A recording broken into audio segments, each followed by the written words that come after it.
questo periodo stiamo assistendo ad un'ondata di attacchi ransomware letteralmente senza precedenti.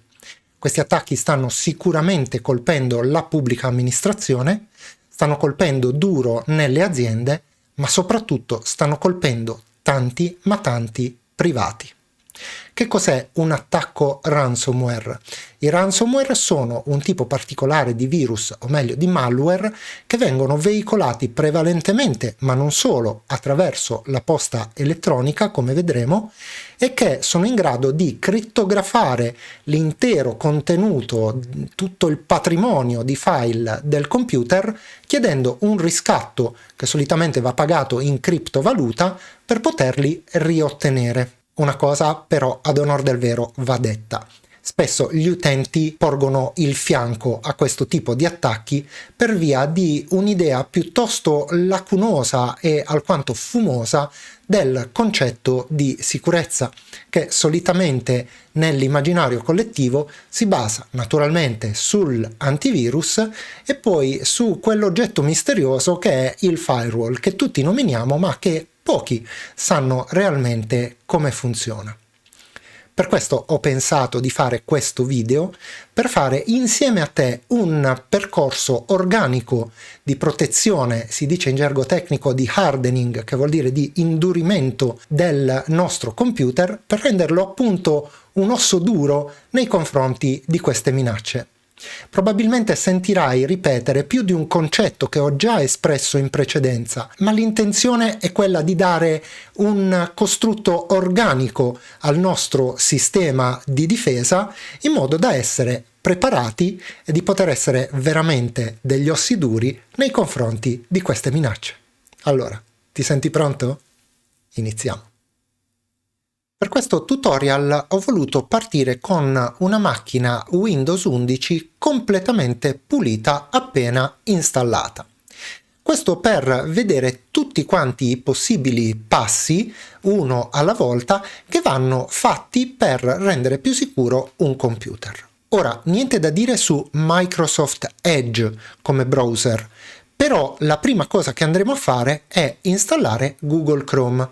Questo, attenzione, non significa che Google Chrome sia il browser più sicuro del mondo, ma sicuramente, nella mia esperienza, è il browser più versatile e quindi, per questioni di sicurezza e per poterlo personalizzare come vogliamo noi, andremo a scaricare Google Chrome. Scriviamo Chrome nel motore di ricerca, premiamo invio e ci accorgiamo di una prima cosa. Questo primo risultato che ci viene proposto ha a fianco a sé la scritta annuncio. Ora, quantunque sia comunque un dominio di Google, come possiamo vedere, andiamo come abitudine, se possibile, a saltare i risultati con scritto annuncio, perché vuol dire che qualcuno ha pagato per mettere questo risultato al primo posto e quindi probabilmente in questo caso questo risultato potrebbe non essere quello più adatto a ciò che stiamo cercando. Quindi, come abitudine, saltiamo il risultato con scritto annuncio e scendiamo un po' più giù al primo risultato naturale, quello senza la scritta annuncio. Quindi, browser web Google Chrome. Clicchiamoci su. Eccoci qui. Clicchiamo su scarica Chrome. Se clicchiamo su questo simboletto ci accorgiamo che Chrome è già stato scaricato sul nostro computer. Qualora questo non avvenisse in automatico potremo ricliccare sul pulsante scarica Chrome. Andiamo ad aprire il file, accettiamo le modifiche al sistema come sempre e chiudiamo il browser. Attendiamo l'installazione di Chrome.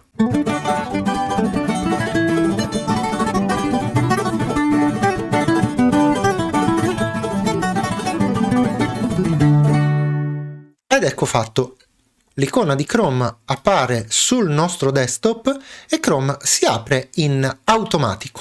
Adesso che abbiamo Chrome, come prima cosa andiamo a proteggerlo.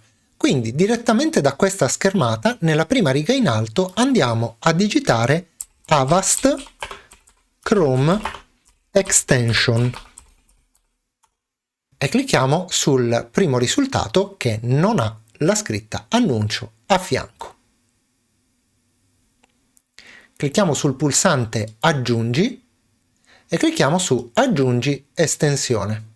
Ed ecco fatto, l'estensione di Avast è stata aggiunta al nostro Google Chrome. Dove la troviamo? La troviamo sotto questo tassello di puzzle, come ci viene chiaramente indicato nella pagina, e di qui potremo gestirla come tutte le altre estensioni, quindi eventualmente potremo anche rimuoverla cliccando qui. Ma a cosa serve? Cosa fa questa estensione? Bene, lo vediamo nella pagina che ce la descrive. Ci dice che protegge il browser Google Chrome da minacce online in tempo reale, tracker e truffe, ma non solo. Questa estensione è anche in grado di farci navigare in sicurezza e in più identifica e blocca i siti di phishing, verifica la valutazione del rischio, come vedremo tra poco, apponendo uno scudetto verde insieme ai risultati della nostra ricerca di Google, blocca alcuni cookies di tracciamento e blocca anche la pubblicità online e rimuove i nostri dati dai database degli inserzionisti che li raccolgono. Quindi, come puoi vedere, è una piccola estensione che fa una serie di cose. Una di queste, sulla quale ci terrei a porre l'accento, è quella relativa alla pubblicità, appunto, perché ultimamente stiamo avendo sempre più problemi con i cosiddetti ad blocker, che sono quelle altre estensioni che tolgono la pubblicità in altri modi. Questi modi non sono più sicuri e portano, come ho detto tante volte e ci tengo a sottolineare anche a te, possono portare a dei malfunzionamenti dei siti che con l'estensione di Avast invece non si verificano e inoltre a dei ban su altri siti perché stanno correndo ai ripari in quanto di fatto vivono di pubblicità. Bene, detto questo, mettiamo momentaneamente da parte il nostro Google Chrome e andiamo a parlare dell'antivirus. Dell'antivirus ho già parlato in un video precedente che si chiama il miglior antivirus del 2023. Ti riassumo per brevità che cosa dicevo in questo video, ma soprattutto ti faccio capire le motivazioni con un esempio. Puoi considerare l'antivirus come se fosse una videocamera che installi sulla porta di casa per poter controllare dall'esterno chi ci si avvicina e chi cerca di entrare. Se però qualcuno di soppiatto arriva alle spalle di questa videocamera e ci mette su un telo, tu diventi cieco e quindi non puoi più vedere chi entra in casa tua in nessun modo, a meno che tu di telecamere non ne installi due che si guardano vicendevolmente. Ora, installare due antivirus su un computer non è consigliabile. Ma premesso che un antivirus sul tuo computer ce l'hai già, se hai una versione di Windows da Windows 8 in poi, quello che ti basta fare è andare qui in basso, oppure qui, oppure ancora in impostazioni, privacy e sicurezza ed aprire la sicurezza di Windows. Come vedi, ognuna di queste icone è dotata di un badge. Devi accertarti che ognuno di questi badge sia di colore verde. Andiamoli a vedere meglio. Eccoli qui.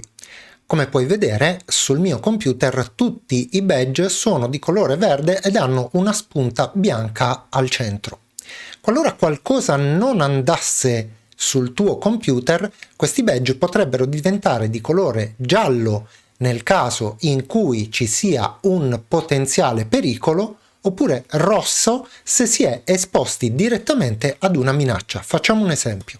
Disattivando l'antivirus, se torniamo sulla schermata iniziale, ci accorgeremo che ci compare una notifica di Windows e il badge relativo alla protezione da virus è diventato rosso. Normalmente, quando si verifica qualcosa del genere, Windows Defender, o meglio sicurezza di Windows, come si chiama nelle nuove versioni, ti propone sotto una soluzione sotto forma di pulsante, come in questo caso, oppure di link cliccabile, non fa alcuna differenza. Cliccando sul pulsante e accettando le modifiche, l'icona tornerà immediatamente ad essere di colore verde. Ma se questa è la nostra telecamera e non possiamo avere due antivirus installati sullo stesso computer perché si intralcerebbero a vicenda oltre a rallentare moltissimo il sistema, andiamo a vedere come dare manforte al nostro Windows Defender. Chiudiamo questa finestra, torniamo sul nostro amico Google Chrome e questa volta andiamo a cercare Malwarebytes anti-malware. La prima cosa di cui ci accorgiamo è che a fianco agli indirizzi è comparso uno scudetto verde che ci indica che questo sito web è sicuro. Questo dipende dall'operato del nostro amico Avast che abbiamo appena installato come estensione di Google Chrome, che ci indica che ci possiamo fidare di questi siti. Una bella comodità, non è vero? Allora andiamo a cliccare sul primo risultato come al solito, quindi scarica Malwarebytes e facciamo clic su scarica gratuitamente. Attendiamo il termine del download che è indicato dalla fine del lampeggio del cerchiolino azzurro e facciamo doppio clic sul file eseguibile che abbiamo appena scaricato. Accettiamo le modifiche. Chiudiamo il browser e installiamo Malwarebytes come mostro nell'altro video, quindi qui andrò velocemente.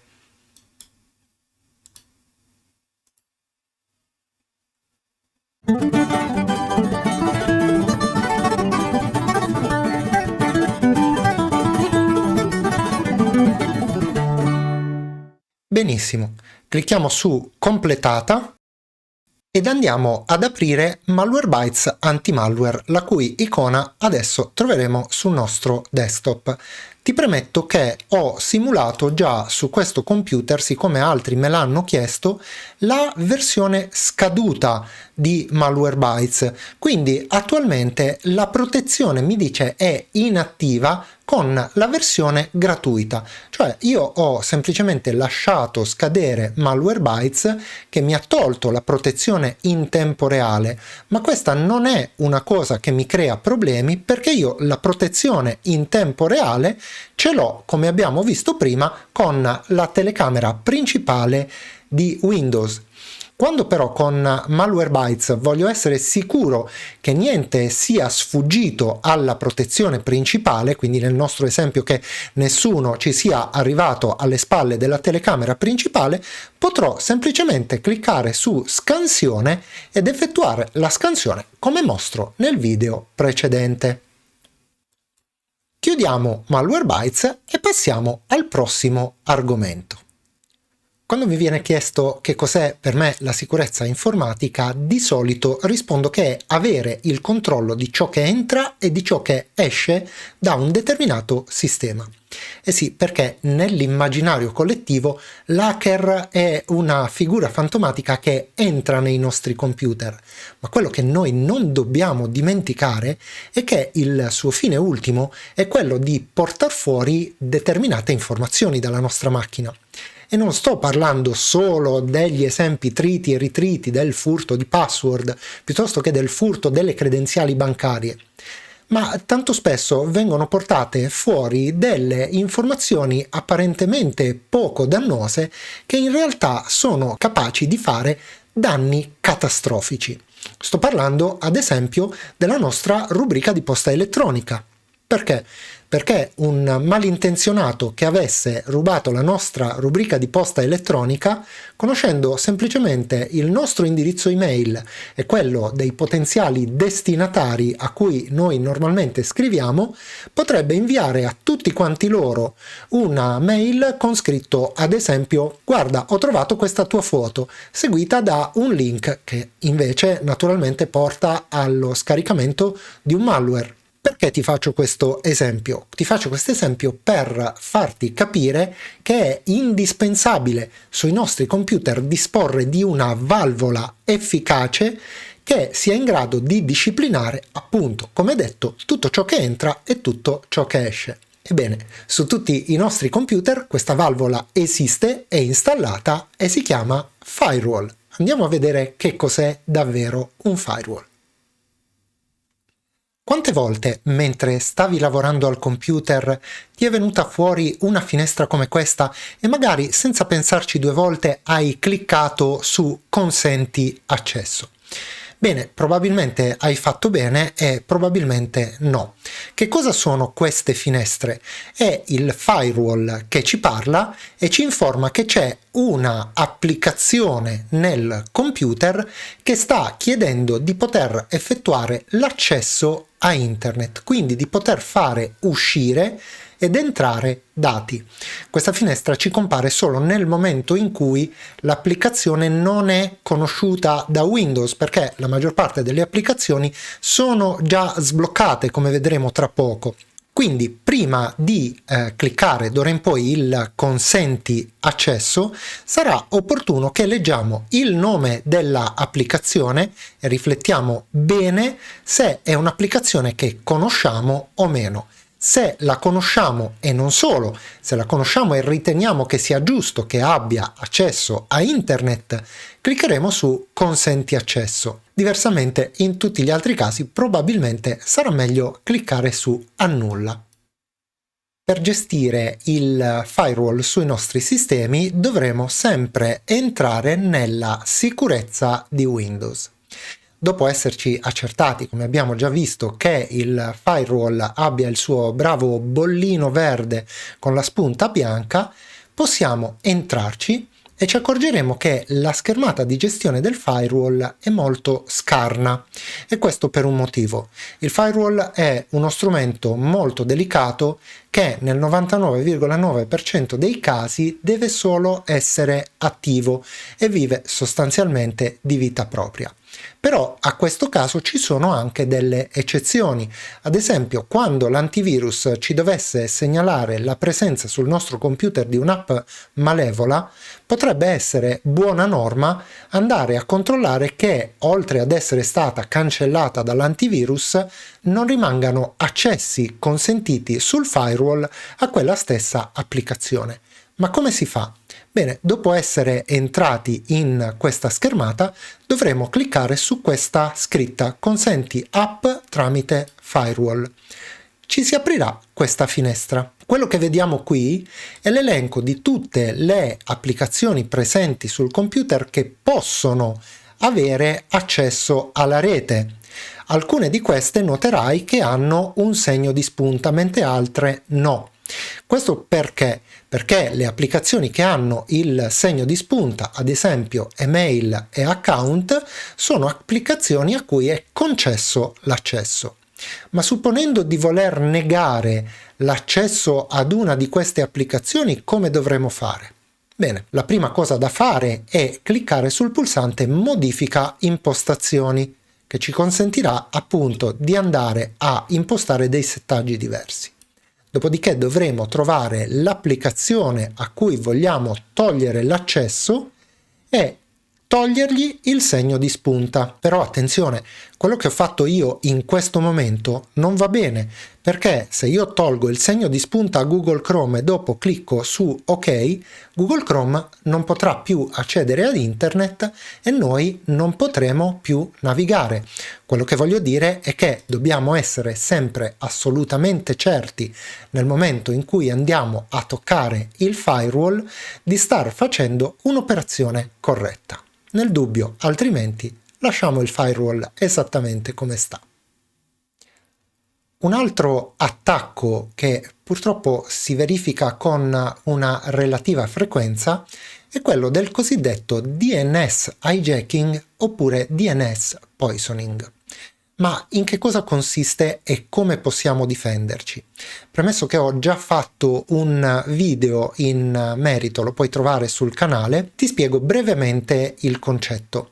Il DNS, che vuol dire Domain Name Server, si occupa di tradurre gli indirizzi che noi scriviamo, quindi gli URL, in indirizzi IP, quindi in dei numeri. Te lo spiego più facilmente con un esempio. Se tu vuoi telefonare al tuo amico Mario, sul tuo smartphone cercherai semplicemente Mario e sarà il tuo telefono a preoccuparsi di trovare il numero di telefono di Mario che tu hai salvato in rubrica. Bene, il DNS funziona nella stessa identica maniera, per cui quando su internet tu digiti www.libero.it, il DNS trova il numero di telefono, che invece si chiama indirizzo IP, di libero.it. Ma attenzione, normalmente noi utilizziamo i DNS fornitici dai nostri provider, che possono più facilmente, per una serie di motivi, essere avvelenati, cioè dirottati. Quindi cosa potrà succederci? Potrà succederci che, ad esempio, noi digiteremo l'indirizzo della nostra banca, non so, mps.it, e questo DNS avvelenato ci porterà su un sito fasullo uguale in tutto e per tutto a quello della nostra banca, dove noi ingenuamente e inconsapevolmente inseriremo le nostre credenziali, regalandole di fatto al malintenzionato. Ma come possiamo proteggerci da un attacco di questo tipo se non dipende neanche da noi, se è il nostro provider ad essere attaccato? Innanzitutto possiamo fare un test per capire se siamo o meno a rischio in questo momento. Apriamo il nostro browser e nel motore di ricerca andiamo a cercare DNS hijacking test. Come sempre scegliamo il primo risultato, torniamo in cima alla pagina e clicchiamo sul pulsante Check your router. Quello che ci interessa è questa parte del messaggio che ci dice Everything appears to be fine, quindi tutto è a posto. E se così non fosse, quello che dovremo fare in questo caso è scaricare uno dei tanti programmini che ci vengono messi gratuitamente a disposizione per sostituire i DNS del nostro provider con dei DNS che per motivi un po' complessi da spiegare, ma siamo certi essere molto più sicuri, come quelli di Google oppure quelli di Cloudflare. Come facciamo? Andiamo a cercare il programmino DNS Jumper. Eccolo qui. DNS Jumper per Windows è il risultato che ci interessa. Un bel clic, accettiamo i cookies e scarichiamo l'ultima versione. Clicchiamo su scarica, apriamo il nostro zip, possiamo chiudere il browser e lo trasciniamo sul desktop. Chiudiamo la finestrella, lo apriamo e qui dentro avremo il nostro programmino DNS Jumper. Cosa fa? Apriamolo, acconsentiamo che vengano portate modifiche al sistema e qui semplicemente andiamo a scegliere tutte le schede di rete e a cambiare il nostro DNS predefinito con uno di quelli sicuri. Il mio consiglio è quello di scegliere i DNS di Cloudflare, che trovi al numero 30. 11111001. A questo punto clicchiamo su Applica DNS, possiamo chiudere il programmino ed il gioco è fatto. I DNS sono stati modificati con dei DNS più sicuri che faranno essere più sicuri anche noi. Un altro aspetto fondamentale, forse più importante di tutti per la sicurezza del nostro computer, è quello relativo agli aggiornamenti. Dobbiamo sempre essere certi che il nostro Windows abbia tutte le ultime patch di sicurezza e aggiornamenti importanti. Come facciamo a sincerarcene? È molto semplice. Se clicchiamo sul tasto Start e successivamente su Impostazioni, ci basterà andare sull'ultima voce, quella che si chiama Windows Update, e controllare che non ci siano voci come questa. E nel caso in cui ci fossero voci come questa, aggiornamenti cumulativi o aggiornamenti importanti, dovremo fare clic su Scarica e Installa. Qualora invece si parlasse di aggiornamenti facoltativi, questi sappi che non vanno ad incidere sulla sicurezza generale del tuo computer. Una vulnerabilità che spesso viene sottovalutata e fa leva un po', diciamolo, anche sulla nostra pigrizia, è quella relativa alle password. Bisogna ribadire, lo so che lo sai già, ma che le password devono essere cambiate con la maggior frequenza possibile, che devono essere diverse da sito a sito e che devono avere determinate caratteristiche. Una caratteristica deve essere quella della lunghezza, non meno di 12 caratteri. Sì, lo so, tanti raccomandano password di 8 caratteri, ma ti garantisco che 12 caratteri sono veramente un salto di qualità nella robustezza della password che ha sempre fatto la differenza. Inoltre la password, come probabilmente sai già, deve contenere lettere maiuscole e minuscole, almeno un numero e dei caratteri speciali, che possono essere il cancelletto, la virgola, il punto interrogativo, il segno di dollaro e così via. Quello che io raccomando è di trovare un tuo metodo per la creazione delle password, che possono anche avere un pezzetto uguale per tutte quante e magari un qualche riferimento che le distingua l'uno dall'altro, magari al nome del sito, oppure scegli tu. L'importante è che tu segua questi criteri. Inutile dire che la maggior parte delle infezioni da virus e malware derivano da allegati di posta non sicuri che vengono scaricati oppure da applicazioni che vengono scaricate da fonti non sicure. Ma come facciamo a sapere se un'app è sicura nel momento in cui il nostro antivirus non ci dice niente? Beh, ho parlato anche di questo in un precedente video, ma ci tengo a ribadirti il concetto. Se vuoi controllare un allegato di posta oppure una qualunque app che hai scaricato prima di aprirlo, mi raccomando, questo controllo va fatto sempre prima di fare doppio clic sulla app, puoi fare questo. Apri il tuo browser e cerchi VirusTotal. Apri questo link e clicchi su Choose File. Ti porti nella cartella in cui hai scaricato il tuo file. Facciamo l'esempio con DNS Jumper che abbiamo scaricato insieme poco fa. Fai clic su Apri e riceverai un rapporto da almeno una sessantina di antivirus che avranno fatto una scansione completa sulla tua applicazione oppure sul tuo allegato. Se anche uno di questi antivirus segnalasse un positivo, molto probabilmente si tratterà di un falso positivo, ma nel momento in cui ti dovessi accorgere che 3, 4 o 5 di questi antivirus o più segnalassero un positivo, allora probabilmente è meglio che quel file non lo apri. Restano ancora un paio di raccomandazioni importanti da tenere ben presenti. La prima riguarda gli attacchi cosiddetti interni, cioè quelli che non arrivano da internet ma dall'interno di casa nostra. So che in questo momento starai sorridendo al pensiero, però la cosa è meno remota di quello che sembra. Pensa ad esempio al caso in cui un tuo carissimo amico ti viene a trovare e in buona fede ti dà il suo pendrive per farti vedere un documento oppure delle foto che ha scattato.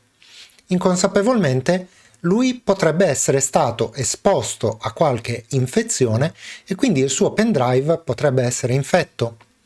Capisco bene che in alcuni casi sia difficile rifiutarsi ed evitare di collegare un pendrive esterno al proprio computer. Allora, come muoversi in queste occasioni? La cosa che ti consiglio di fare una volta inserito il pendrive è quella di fare immediatamente una scansione con Malwarebytes che sono certo che avrai già scaricato sul tuo computer. Un'altra possibile minaccia deriva dalle reti pubbliche. Nel momento in cui noi con il nostro portatile magari andiamo a collegarci ad una rete pubblica, ci viene richiesto di effettuare solitamente l'autenticazione su una pagina interna del gestore della rete. Bene, questa pagina può essere veicolo di virus molto spesso, sia perché magari il gestore della rete è in malafede, ma ancora più spesso perché la pagina è stata attaccata e quindi c'è qualcuno che utilizza questo strumento per accedere ai dati del nostro computer come se fosse un membro della nostra stessa rete interna, verso la quale anche tramite il firewall siamo relativamente meno protetti. Quindi massima attenzione, il consiglio generale sarebbe proprio quello di non utilizzare reti pubbliche. Non alludo tanto alle reti, ad esempio, degli hotel, che solitamente sono ben gestite e piuttosto ben controllate, quanto agli hotspot pubblici, a quelle reti aperte che puoi trovare in città, che spesso si rivelano essere dei trappoloni. Sono convinto comunque che con questi consigli di base che ti ho appena dato sarai in grado di rendere il tuo computer molto più sicuro. Ho sentito spesso dire che la principale sicurezza del computer è quella che si trova in mezzo alle orecchie dell'utente, oppure che il principale strumento di sicurezza del computer è quello che si trova tra la poltrona e la tastiera. Sì, è vero da un lato, non dico di no, però per avere questa forma di giudizio, per avere questa accortezza, è opportuno anche avere le informazioni giuste, come quelle che spero ti sto passando io con questo video. E nella speranza appunto di aver fatto insieme un buon lavoro per aumentare la sicurezza, prima di salutarti questa volta ti lascio una raccomandazione. È quella di diffondere il più possibile, per il bene di tutti, queste informazioni. Non ti sto dicendo necessariamente condividi questo video, non è questo quello che importa, ma quello che importa è creare la maggior consapevolezza possibile su queste norme di base che possono evitare grossi, anzi grossissimi problemi a tanta gente. E direi che anche per questa volta abbiamo terminato. Quindi non mi resta che salutarti e come sempre darti appuntamento alla prossima.